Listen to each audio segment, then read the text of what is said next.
Did you hear that Zohran Mamdani, the new Muslim mayor of New York City, is making every public school kid in the city read the Quran? No, of course you didn't, because he isn't.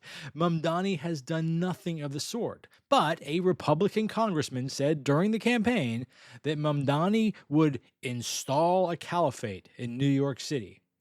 The Sharia law panic was wall to wall on right-wing media.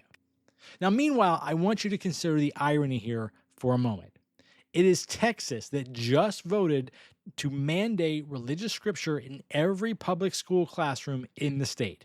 Christian scripture for 5 million kids starting in kindergarten. If you want to know what government-mandated religious indoctrination actually looks like in America in 2026, it does not look like Zohran Mamdani. It looks like the Texas State Board of Education. On June 26 of this year, 2026, the Republican-controlled board voted 9-5 to make Bible passages required reading for every one of the more than 5 million students enrolled in Texas public schools. Fifth graders will read from the book of Exodus. Seventh graders will get the Shepherd's Psalm. By middle school, students are reading passages from the Sermon on the Mount. By high school, the Bible is required supplemental material for works like Dickens and Jane Austen. Now, I want to be fair here because I think intellectual honesty requires it. The Bible is one of the most consequential documents in human history.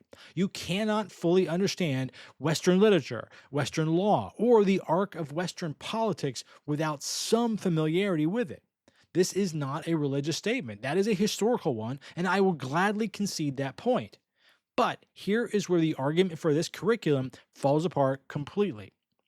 If the justification for putting the Bible on the required reading list is that it helps students understand the world, then that justification demands we go further, much further. Right now, the United States is in a war with Iran, a war that Congress has not formally declared, but a war nonetheless.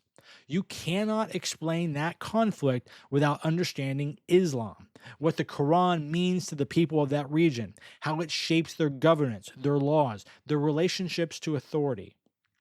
And you cannot explain the United States' relationship to Israel or our president's inability to say no to its government without understanding Judaism and Torah. The theological and historical claims embedded in the Torah are inseparable from the existence of the modern Israeli state and from every political decision the United States has made in that region for 70-some years. Full stop. Then there are 1.2 billion Hindus on this planet, roughly 500 million Buddhists. If the principle is that students should understand the world they're going to live in, then those traditions belong on the list as well. But Texas is not interested in teaching students about the world. Brandon Hall is a Republican member of the State Board of Education, and of course, he is also a pastor. He ran for his seat on the platform of getting what he calls indoctrination, CRT, and obscene materials out of public schools.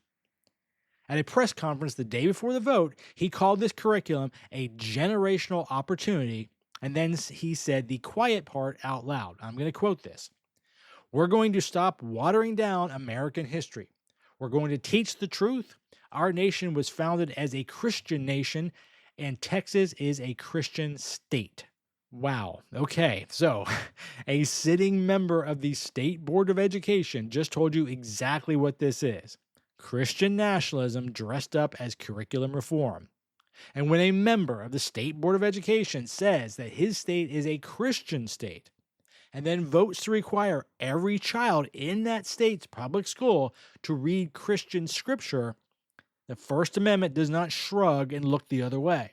Now, I do want to read to you something that is very important. And no, it is not from the Bible. This is from the United States Constitution. You can get one of these anywhere.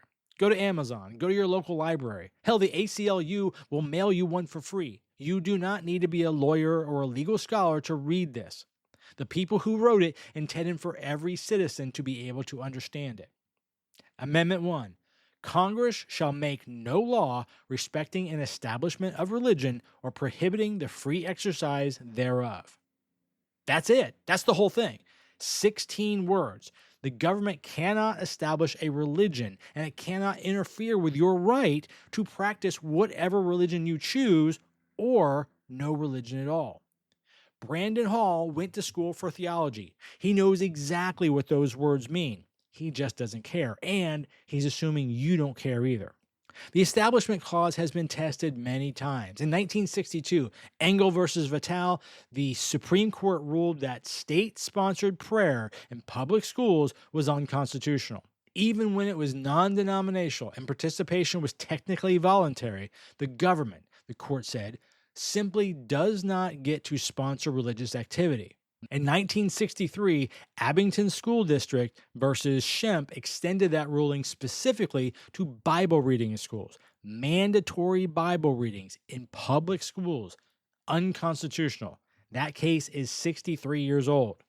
In 1980, Stone versus Graham, the Supreme Court struck down a Kentucky law requiring the Ten Commandments to be posted in public school classrooms. The court said that posting a religious text on a classroom wall, even without requiring students to read it, violated the Establishment Clause. That's why what happens next matters, because Texas passed a law in 2025 requiring the Ten Commandments to be displayed in every public school classroom in the state. That law is currently being challenged in federal court, as you might expect. And while that legal battle is still in progress, the Texas State Board of Education just voted to make actual Bible passages required reading. This did not come out of nowhere. Texas has been building for this for years. Texas has been building towards this for years. In 2023, the state became the first in the country to allow public schools to hire religious chaplains as student counselors. That same year, state lawmakers approved the Bible-based elementary curriculum called Bluebonnet Learning, which includes lessons drawn from the book of Genesis, the story of Queen Esther, and the Jesus' Sermon on the Mount, starting in kindergarten. The state offered school districts $60 per student as a financial incentive to adopt it.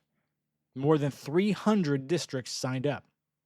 So let's put the full picture on the table, right? Texas has chaplains in school. The Ten Commandments are on classroom walls. The Bible-infused elementary curriculum backed by state money. And now, mandatory Bible readings from kindergarten through 12th grade. At the same time, Texas has banned The Handmaid's Tale from school libraries, a novel about theocratic government that uses religion to control women's bodies and lives. Texas is banning The Handmaid's Tale, while at the same time turning itself into Gilead and requiring the instruction manual. There's also this. At the same meeting where the board voted to require Bible readings, they approved a rewrite of the state's social studies curriculum that eliminates 6th grade world cultures course. The one that actually teaches students about the beliefs and histories of people who are not American and not Christian. Less world, more Bible. That is the Texas education agenda in 4 words. A Stanford education professor told ABC News that where Texas goes, other states tend to follow. So Utah has already passed legislation requiring Bible passages in public school social studies. Louisiana and Oklahoma have been moving in the same direction for years. Texas educates roughly 1 in 10 of the nation's public school students. This is not a regional story. One Republican board member, Evelyn Brooks, the only Republican to vote against this, said she believes the curriculum is unconstitutional, and she's right. The court will likely have something to say about this. But here's what I want you to understand. The courts move slowly. Implementation of this curriculum is staggered, beginning with the elementary students in 2030. By the time a legal challenge works its way through the federal system, millions of Texas children will have already spent years in classrooms where the state has told them through curriculum and through law that one religion is the official religion of their state. When a government decides one religion deserves special treatment, every other faith loses. And so does every citizen who believes that government should belong to all of us, regardless of what they believe or whether they believe anything at all. Brandon Hall says Texas is a Christian state. The First Amendment says it isn't. The courts will decide which vision survives.